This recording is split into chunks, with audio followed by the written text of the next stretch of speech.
ভাইটি ভণ্টিহঁত, আজি আমি উদ্ভিদৰ বিস্ময়কৰ জগতখনৰ কিছু কথা আলোচনা কৰিম দেই।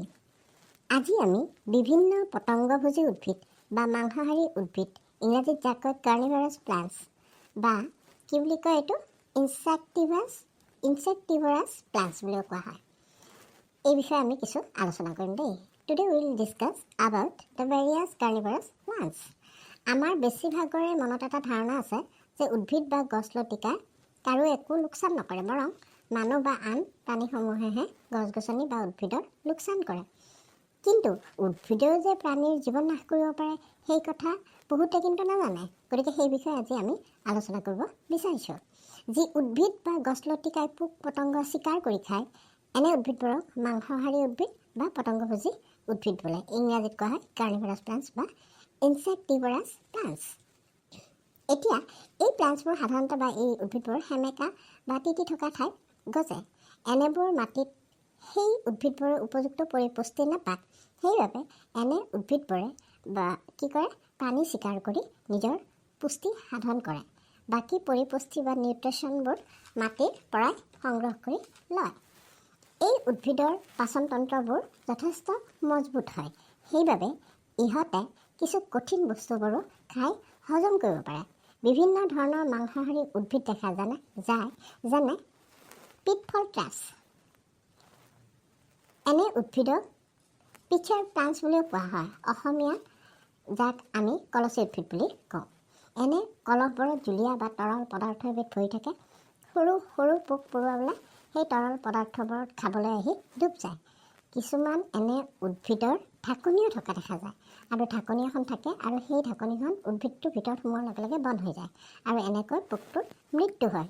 আৰু মৃত্যু হোৱা পোকটোৰ শৰীৰৰ পৰা ৰসবোৰ শুহি লৈ গছজোপাই নিজৰ পৰিপুষ্টি লাভ কৰে। তাৰপিছত ফ্লাই পেপাৰ ট্ৰাপছ নামৰ আন এবিধ মাংসাহাৰী উদ্ভিদ আছে। এই উদ্ভিদৰ পাতবোৰ এবিধ আঠালেটীয়া পদাৰ্থ থাকে। সৰু সৰু পোকবোৰ উৰি আহি এই পাতবোৰত পৰিলে এঠা খাই ধৰে। এনে উদ্ভিদে পাতবোৰৰ পৰা এনে পোকবোৰক কি কৰে, ৰসবোৰ শুহি লৈ যায়, মানে পোকটো তাতে মৰি থাকে। আন এবিধ ফ্লাই পেপাৰ ট্ৰাপছে গাত থকা সৰু সৰু দণ্ডৰ দৰে বস্তুসমূহৰ মূৰত থকা জুলীয়া পদাৰ্থৰ দ্বাৰা তাত পৰা পোকবোৰ, যেতিয়া পোক তাত পৰে তেতিয়া সেই জুলীয়া পদাৰ্থৰ দ্বাৰা লগে লগে কি কৰে, ভাজ লাগি আহি পোকটোক মেৰিয়াই ধৰে। দণ্ডবোৰৰ মূৰত থকা জুলীয়া পদাৰ্থবোৰৰ হজম কৰিব পৰা ৰস থাকে, আৰু এনেকৈ পোকবোৰৰ মৃত্যু ঘটাই ৰসবোৰ উদ্ভিদডালে শুহি লৈ যায়। তাৰপিছত ভেনাছ ফ্লাইট্ৰেপ। এই উদ্ভিদবোৰ বৰ বিখ্যাত, আৰু এই বিশেষকৈ মাংসাহাৰী উদ্ভিদ হিচাপে।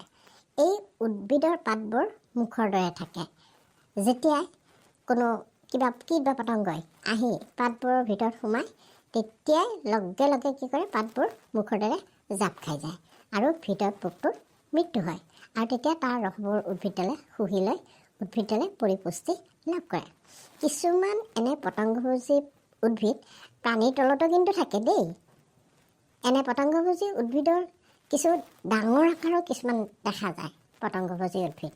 আৰু এই ডাঙৰ আকাৰৰ পতংগভোজী উদ্ভিদবোৰৰ কি খাব পাৰে, ইহঁতে তাৰমানে চিকাৰ কি কৰে, এন্দুৰ, নিগনি, ভেকুলী আদি অলপ ডাঙৰ প্ৰাণীবোৰক চিকাৰ কৰি খাই এনেকৈ হজম কৰি নিজৰ পৰিপুষ্টি সাধন কৰে। গতিকে এনেবোৰ গছক কি বুলি কয়, উদ্ভিদক কাৰ্নিভাৰাছ প্লাণ্টছ বা তোমাৰ পতংগভোজী উদ্ভিদ বুলি কোৱা হয়, বা মাংসাহাৰী উদ্ভিদ বুলিও কোৱা হয়।